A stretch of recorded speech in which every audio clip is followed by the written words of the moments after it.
आदरणीय कुलदीप अग्निहोत्री जी, जिनके कारण से आज हम सबको सौभाग्य मिला है इस कार्यक्रम में उपस्थित होने का। परम आदरणीय जगवीर जी, हमारे मित्र आशीष जी और रवनीत जी, और अब मेरे को अधिकारी बोलते हैं, लेकिन अलग से जब बात करता हूँ उनसे तो मेरे को पता नहीं लगता कि मैं अधिकारी है और वो क्या है। ऐसे राजीव तुली जी सबके बीच में तो अधिकारी ही कह रहे हैं, लेकिन अलग से बिल्कुल मित्रता वाली बात होती है। मेरे को बहुत बार राजीव जी ने आग्रह किया कार्यक्रमों में आने के लिए, लेकिन मैं हर बार टाल देता था। आज के कार्यक्रम में मेरे को सुनने का लालच था, तो मैं था भी दिल्ली में और मेरे को पता लगा ये कार्यक्रम होने वाला है, तो मैं सोच ही रहा था मैं आऊँगा। इतने में राजीव जी का फ़ोन आ गया कि आपको आना है और मंच पे रहना है। तो मैं अब ये भी नहीं कह सकता था कि मैं दिल्ली में नहीं हूँ, क्योंकि मेरी बड़ी इच्छा थी कार्यक्रम में रहने की। तो मैंने सोचा आग्रह करूँ उनसे, लेकिन मेरे को मालूम है कि वह एक बारी कह देते हैं तो फिर टलते नहीं हैं। फिर थोड़े हमारे मित्र हैं लेकिन ज़िद्दी हैं अपनी बात के, तो मैंने कहा हाँ ही कहनी पड़ेगी। तो मैं बड़े संकोच से यहाँ खड़ा हूँ, क्योंकि विद्वानों के सामने बोलना ये इसका दुस्साहस कर रहा हूँ। मेरे को तो जगवीर जी कह रहे थे कि वो बहुत देर तक बोल सकते हैं। मेरे को लगता है कि हम वो बोलते रहें और हम सुनते रहें। उनका ज्ञान इतना अद्भुत है, मैं जब जब सुनता हूँ बहुत सारी नई बातें जानने को मिलती हैं। और वैसे तो आशीष जी, रवनीत जी, मैं दोनों को कह रहा था कि आपकी हिम्मत है, हर रोज़ 3 सब्जेक्ट्स पर जाकर अलग अलग जगह आप भाषण देते हो। आपको तैयारी करने और पढ़ने का टाइम कब मिलता है? लेकिन मालूम नहीं, मेरे को तो बहुत संकोच होता है। थोड़ा बहुत पढ़ के, थोड़ा बहुत लिख के ही बोल सकता हूँ मैं। तो बहुत सारी बातें तो पुस्तक के बारे में आदरणीय कुलदीप जी ने बोल दी, और वास्तव में 88 पेज की पुस्तक ये गागर में सागर है। जो राजीव जी कह रहे थे, इसमें इतने रेफरेंसेस हैं, और मैं अंत में बताऊंगा कि उसका क्या उपयोग हो सकता है।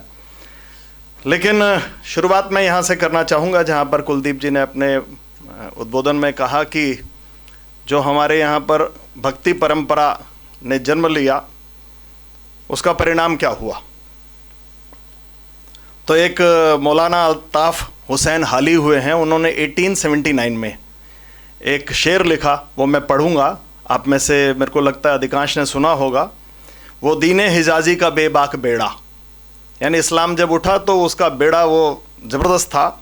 निशा जिसका अक्साए आलम में पहुंचा, मज़ाहिम हुआ कोई ख़तरा ना जिसका, कहीं वो रुका नहीं। ना अम्मा में टिटका, ना कलज्जुम में झिझका, यानी अरब की खाड़ी और लाल सागर को पार करता हुआ। किए पै सिपर जिसने 7 समुंदर, यानी 7 समुंदर को आकर पार करके वो भारत में पहुंचा, उसका क्या हाल हुआ।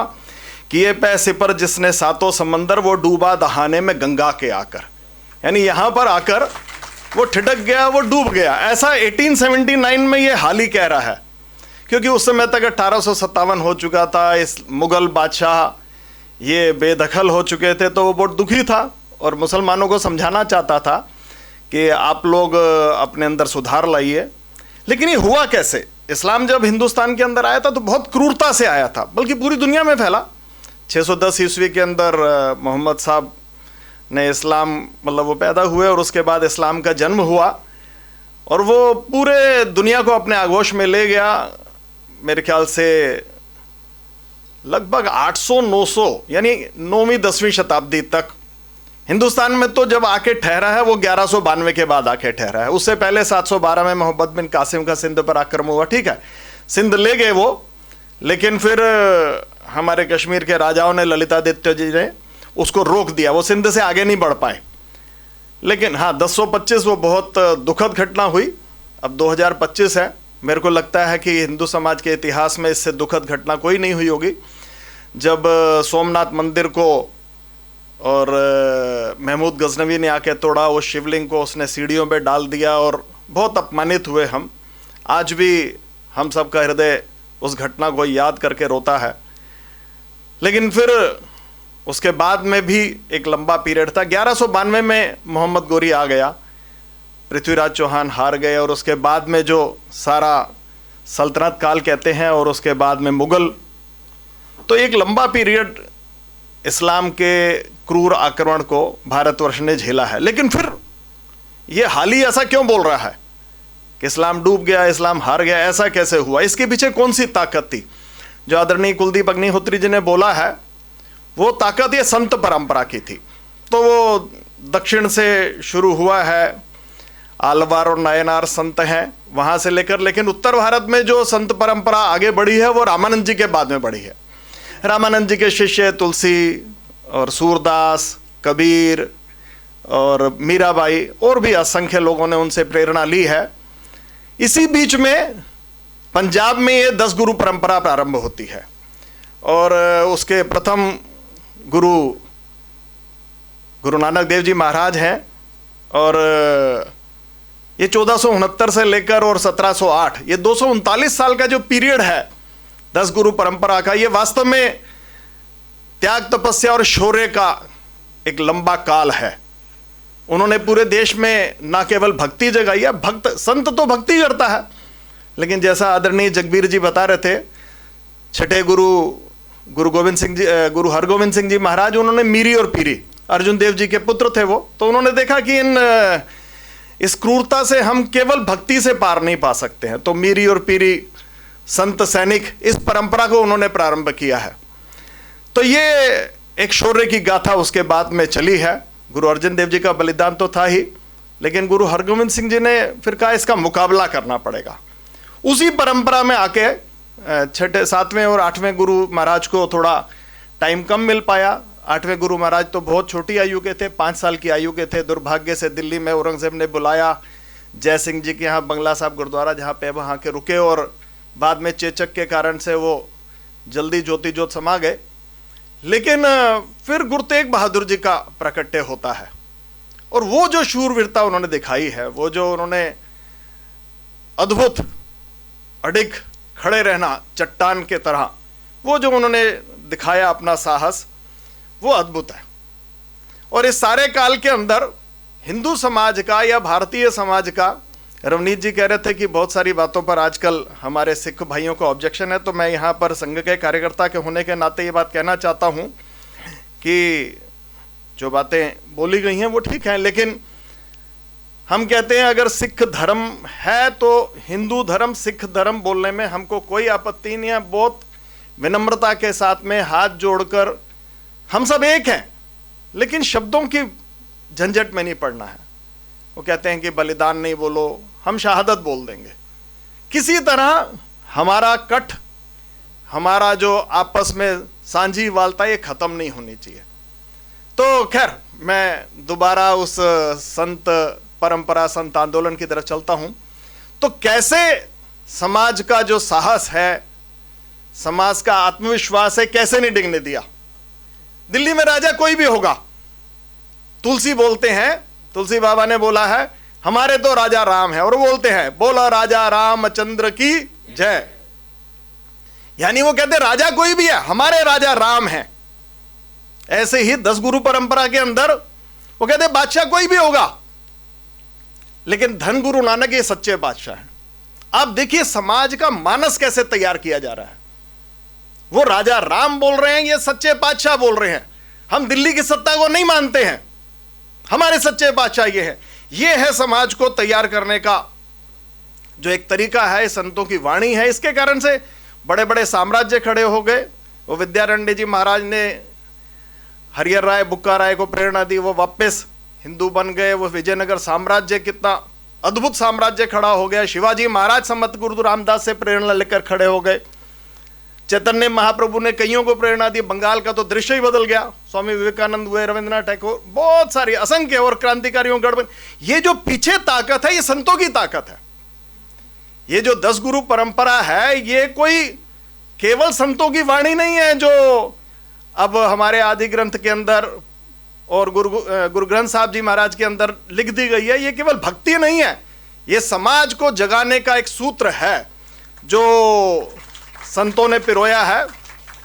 मैं बहुत सारी बातें आपके पुस्तक पढ़ने के लिए छोड़ना चाहता हूं। वो त्यागमल जी से गुरु तेग बहादुर कैसे बने, करतारपुर की वो युद्ध की कथा है।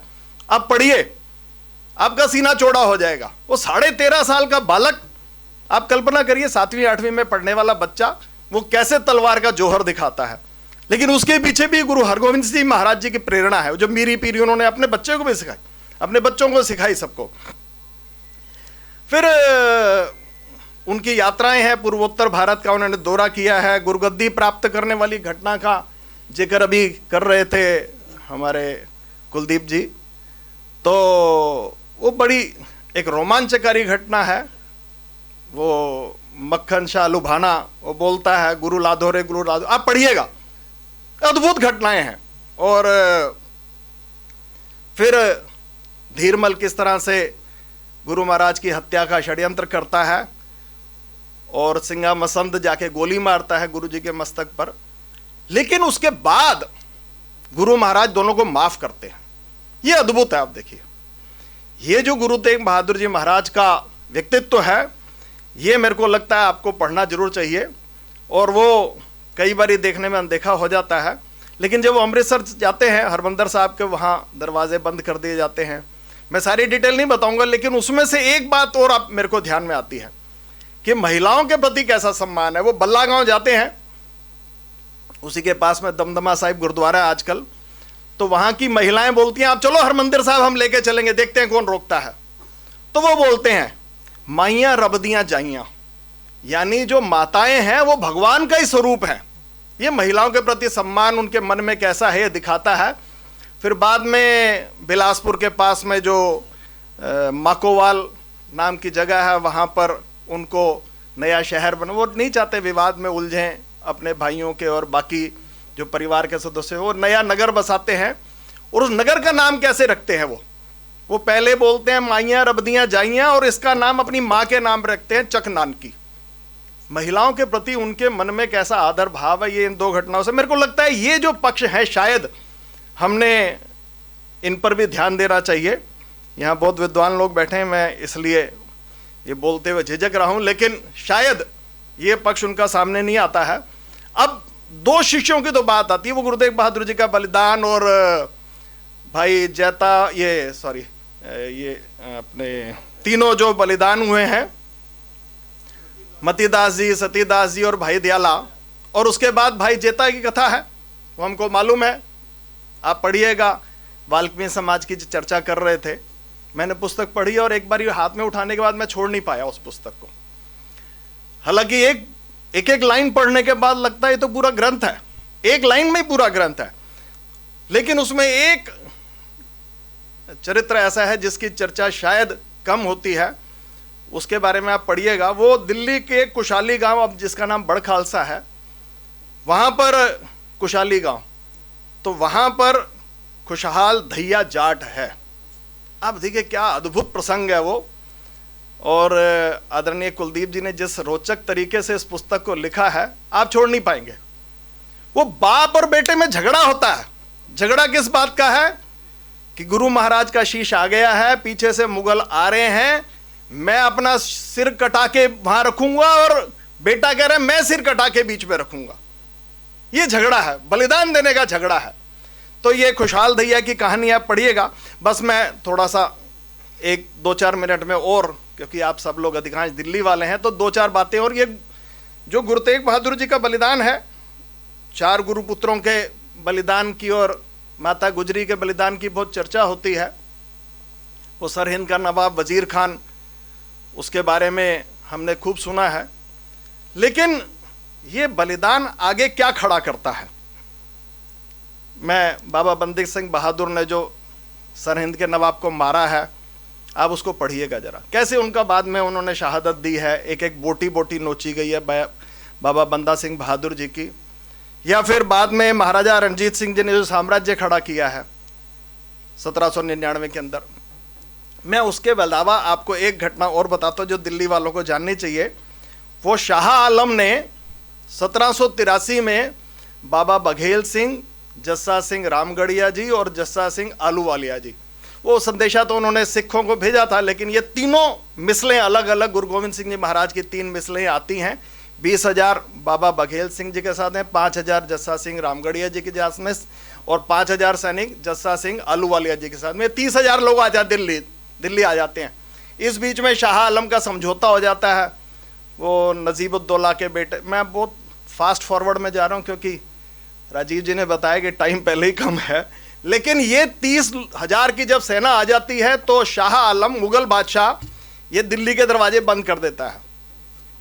तो ये 30,000 की फौज 2 महीने से चल के आई होती है। ये किसी से पूछते हैं क्या करें, हम तो आ गए यहाँ पर, इसने हमको बुलाया था अपनी हिफाजत रखवाली के लिए। तो वो दीवार में किसी से पूछकर छेद करते हैं, मुसलमान कारीगर मिल जाते, कहते हैं यहाँ दीवार में छेद कर दो। छेद को हिंदी में मोरी बोलते, पंजाबी में मोरी बोलते हैं। तो वो मोरी हो जाती है, उससे 30,000 लोग अंदर आ जाते हैं। वहां उस जगह का नाम मोरी गेट है। और जहां आकर वो डेरा डालते हैं, वहां कोर्ट है, उस कोर्ट में 30,000 लोग बैठते हैं। वहां आकर उसका नाम 30,000 कोर्ट है। शाह आलम भाग जाता है। वो कहानी लंबी है, मैं आपको थोड़ा सिर्फ वो क्या ट्रेलर बता रहा हूं, आप पढ़िएगा, बड़ी इंटरेस्टिंग कहानी है। तो वो भाग जाता है, तो एक बेगम समरू है, उसको समझा बुझा के लाती है। दोनों में समझो, बाबा बघेल सिंह में समझौता कराती है। समझौता होने के बाद मिठाई बांटी जाती है। सदर बाजार के जगह मिठाई बढ़ती है, उसका नाम है पुल मिठाई। ये पता नहीं है दिल्ली वालों को।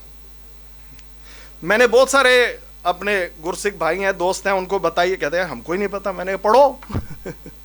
पढ़ते क्यों नहीं हो? कोई पढ़ाता नहीं इसलिए पढ़ते नहीं है। खैर, समझौता हो जाता है।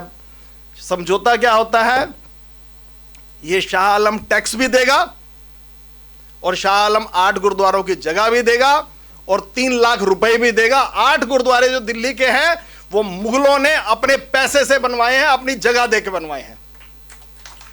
और वो गुरुद्वारे हैं शीशगंज गुरुद्वारा, रकाबगंज गुरुद्वारा, बगला साहब गुरुद्वारा, बाला साहब गुरुद्वारा जहां हरकिशन जी महाराज का संस्कार हुआ था, नानक प्याऊ गुरुद्वारा, मजनू का टीला, मोती बाग गुरुद्वारा, दमदमा साहब, निजामुद्दीन वाला जो है, ये दिल्ली के 8 बड़े गुरुद्वारे हैं। ये शाह आलम ने पैसे देकर, हाथ जोड़कर, पैर पकड़ के बनाए हैं बाबा बघेल सिंह जी को। ये जो गुरु तेग बहादुर जी का बलिदान है, जैसे शिवाजी का जो शौर्य था, वो हमने बाद में 150 साल तक अनुभव किया है पूरे देश के अंदर। पूरे देश के अंदर मराठों का 3/4 देश पर राज हो चुका था। ऐसे ही गुरु गोविंद सिंह जी महाराज और गुरु तेग बहादुर जी महाराज की जो शूरवीरता है, उसका परिणाम है ये जो दिल्ली में 8 गुरुद्वारे आपको दिखाई देते हैं। बस मैं 1-2 बात पुस्तक के बारे में बोलकर अपनी बात समाप्त करूंगा। मेरे को लगता है ये पुस्तक बहुत सारे शोध छात्रों को प्रेरित करेगी पीएचडी करने के लिए, और बहुत लोगों को अध्ययन करना चाहिए इस किताब की। एक एक लाइन एक ग्रंथ है, जैसे मैंने बताया। एक है इसमें रामायण और महाभारत के जो पात्र, पढ़िएगा, रामायण और महाभारत के पात्रों का सप्त सिंधु, ये जो सारी एरिया है, इसके साथ में क्या संबंध है। सिर्फ आपको एक आध, कैकेयी गांधार से थी, हमने गांधारी सुना है, लेकिन कैकेयी गांधार से थी। माता कौशल्या पटियाला से थी। दशरथ के पिता रोपड़ से थे। ये इस पुस्तक के अंदर लिखा है। मतलब आप समझ लीजिए, जो उनका वर्षों का अध्ययन है वो आपको 88 पेजों के अंदर दे दिया है। कृपाराम जी जो पंडित हैं, उनके जो पुरखे थे ब्रह्मदास जी, वो गुरु नानक देव जी से मिले थे। वो गुरु सिख परंपरा के ही हैं, सिर्फ वो पंडित नहीं है, वो गुरुओं के शिष्य भी हैं। बंजारा जाति का इतिहास बताया। लक्की शाह बंजारा जो भगवान ये गुरु तेग बहादुर जी के धड़ को उठा के ले गया, वो बंजारा के पास में 2 लाख बैलगाड़ियां हैं, 4 लाख सैनिक हैं उसके पास। इतना अमीर आदमी है वो मक्खन शाह लुबाणा, जिसने गुरु लादौरे बोला था, उसके पास अपने पानी के जहाज हैं। ये बंजारे जो आजकल गली गली भटकते हैं, ये बहुत अमीर लोग थे। तो बंजारों का इतिहास। फिर 7वें पातशाह गुरु हरिराय जी ने दारा शिकोह की प्राणों की रक्षा, वो पुस्तक में लिखा है सारा, मैं आपको सिर्फ ट्रेलर्स बता रहा हूं। दारा शिकोह की प्राणों की रक्षा की। अगर दारा शिकोह भारत में औरंगजेब की बजाय बादशाह बन जाते, तो क्या हिंदू मुसलमान में दुनिया समाप्त नहीं हो जाती? और हो सकता है इस्लाम का भारतीयकरण हो जाता और शायद पाकिस्तान बनता ही नहीं। इस पर रिसर्च होनी चाहिए। दारा शिकोह पर मेरे को लगता है कई पीएचडीज हो सकती हैं। बस अंत में गुरु महाराज के चरणों में निवेदन करता हुआ, जो चंडी दीवार में गुरु गोविंद सिंह जी महाराज ने कहा है, देह शिवा वर मोह है, शुभ कर्मन ते कबहु न डरूं, ये हम सबके लिए है। न डरूं और इसे जब जाए लड़ूं, अरे यानी दुश्मन से जब मैं जाके लड़ूंगा, निश्चय कर अपनी जीत करूं। बहुत बहुत धन्यवाद।